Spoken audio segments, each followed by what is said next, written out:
दोस्तों नमस्कार। मैं हरिनाम Singh Mona darling short film में आपका स्वागत करता हूं। और दोस्तों मैं आपसे निवेदन करता हूं कि आप हमारे channel Mona darling short film को देखें। सब्सक्राइब ना किया हो तो सब्सक्राइब कर दें। और अभी हम इसमें बहुत अच्छी अच्छी पिक्चर और अच्छी अच्छी स्टोरी बनाएंगे और डालेंगे। और जैसे कोरोना का काम ख़त्म हो जाएगा और शूटिंग शुरू होगा तो हम अच्छी अच्छी फिल्में शूट करके डालेंगे। तब तक हम आपको एक प्रेरणा देने वाली और अपने आप को उत्साह देने वाली कहानी बताएंगे जो सुन करके आपको अच्छा लगेगा और अच्छी प्रेरणा भी मिलेगी। तो दोस्तों आज की कहानी है, हमारा अपना जो व्यक्तित्व है वो रोबीला होना चाहिए, वो अहम अपना होना चाहिए कि हम दब्बू किस्म के आदमी ना हों। हम अपने व्यक्तित्व को ऐसा बनाएं जो किसी से डरे नहीं, किसी के सामने झुके नहीं, और हम ना किसी पर अन्याय करें और ना अन्याय सहें। दोस्तों अन्याय सहने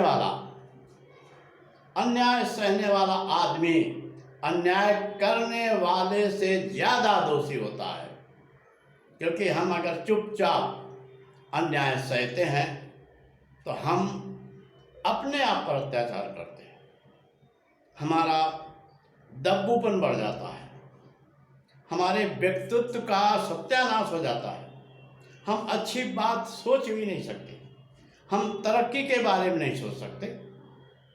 इसलिए हमारा स्वभाव, हमारा आत्मविश्वास, हमारा व्यक्तित्व ऐसा होना चाहिए जो हमें उत्साह दे सके और हम किसी से डरे नहीं, ना किसी का अन्याय सहें।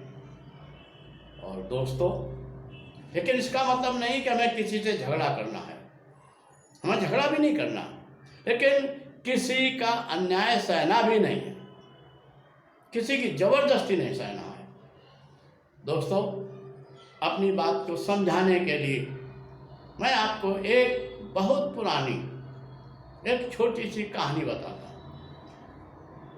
दोस्तों ये ऐसी कहानी है जो हमारे पुरानी किताबों में मिलती है। दोस्तों दो गांव थे। पहले जंगलों के बीच में छोटे छोटे गांव हुआ करता था, और एक गांव से दूसरे गांव जाने के लिए पगडंडी का रास्ता होता था। एक गांव से जाने के लिए जब दूसरे गांव में जाते थे तो उस दोनों गांव के बीच में जो पगडंडी थी वहाँ एक सांप रहता था, और उसका काम था अगर उस पगडंडी से कोई भी आ रहा है तो काटता था, दौड़ा दौड़ा करके काटता था। सांप के भय के कारण, सांप के डर के कारण लोगों ने उस पगडंडी से चलना छोड़ दिया। अगर उन्हें दूसरे गांव जाना होता जंगल में घूम करके जाते थे। बहुत दिन हुआ, उसी रास्ते से एक ऋषि मुनि निकले। उन्हें नहीं मालूम था कि इस रास्ते में सांप रहता है, वो काट लेता है। तो अपनी मस्ती में उसी गांव जा रहे थे, उसी पगडंडी के रास्ते गांव जा रहे थे। तो सांप निकला, अपनी आदत के मुताबिक ऋषि जी को काट लिया। ऋषि मुनि बोले, ये सांप मैंने तेरा क्या बिगाड़ा था जो तूने मुझे काट लिया? मैं तुझे श्राप देता हूं, आज के बाद तू काटना भूल जाएगा, आज के बाद तू किसी को नहीं काट पाएगा। और ऋषि मुनि चले गए। अब जो सांप था ऋषि के श्राप के खातिर काटना भूल गया,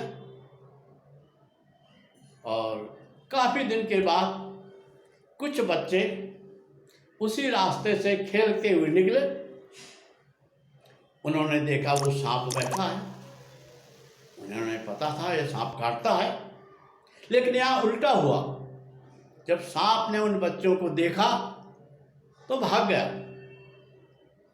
जब सांप भाग गया और बिल में घुसने लगा तो बच्चों ने कहा, अरे सांप तो हमसे डर गया, आओ इसको मारते हैं। बच्चों ने, जो लड़के थे छोटी उम्र के, पत्थर लिए और बिल के आसपास बैठ गए।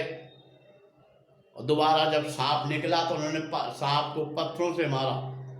सांप बचने के लिए इधर उधर भागा, जंगल में भागा, लेकिन बच्चे जब तक पत्थर मारते रहे, जब तक सांप उनकी नज़र में आया, सांप घायल होने लगा। अब पूरे गांव में, दोनों गांव में खबर फैल गई कि वो सांप नहीं काटता, वो तो डर कर भागता है।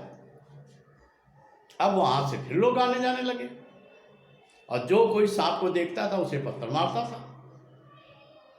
अब कुछ दिन के बाद वही ऋषि जिन्होंने सांप को श्राप देकर मना किया था, तो आज के बाद किसी को नहीं काटना,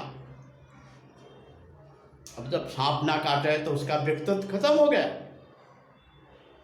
तो जब ऋषि मुनि निकले, सांप सामने आया और रोकर गिड़गिड़ाया, हे मुनिवर, जब मैं सबको काटता था वो दूर भागते थे, और जब से आपके श्राप के खातिर मैंने काटना बंद कर दिया तो लोग मुझे पत्थरों से मारते हैं। जब मैं खाना खाने के लिए, भोजन सामग्री बटोरने के लिए बिल से बाहर निकलता हूँ तो बच्चों से लेकर बूढ़ों तक सब मुझे पत्थरों से मारते हैं। देखो मेरा शरीर पूरा घायल हो चुका है। हे ऋषि जी, मैं क्या करूँ? ऋषि जी देखा सांप को और बोले, ये सांप, मैंने तुझे काटने से मना किया है, लेकिन फुफकारने से नहीं। तू काटना नहीं लेकिन फुफकार तो सकता है। दोस्तों, ऋषि चले गए। दूसरे दिन सांप अपना भोजन खाने के लिए बिल से बाहर निकला। बच्चों ने सांप को देखा, फिर पत्थर लिए मारने को दौड़े तो सांप फन फन निकाल कर खड़ा हो गया, फुफकारने लगा तेजी से। सब बच्चे भाग गए। तो दोस्तों, हमारे कहने का मतलब यह है कि आपका व्यक्तित्व ऐसा हो कि आपका रोबीले स्वभाव, दमदार नेचर और स्ट्रॉन्ग स्वभाव के खातिर लोग आपको सांप की तरह ना मारें। आप किसी को नुकसान मत पहुंचाओ, किसी को मत काटो, लेकिन अपने बचाव के लिए फुफकार तो सकते हैं। तो आपका व्यक्तित्व ऐसा हो कि आप किसी से डरे नहीं, किसी का अन्याय न सहे। अन्याय सह करके आपका स्वभाव दब्बू हो जाएगा, आप में जोश नहीं रहेगा, वो आप तरक्की नहीं करेंगे। इसलिए अपने स्वभाव को दबंगपन में लाइए और अन्याय मत सहिए, और किसी पर अन्याय भी मत करिए। आप किसी को काटो नहीं, जरूरत पड़ने पर अन्यायी को देखकर फुफकार सकते हैं।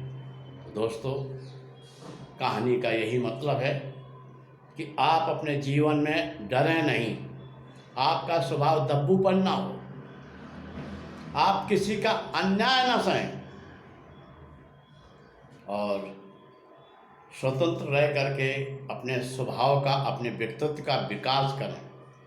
अगर आपका व्यक्तित्व का सही ढंग से विकास हुआ है तो आप भविष्य में तरक्की कर सकते हैं। और अपने स्वभाव को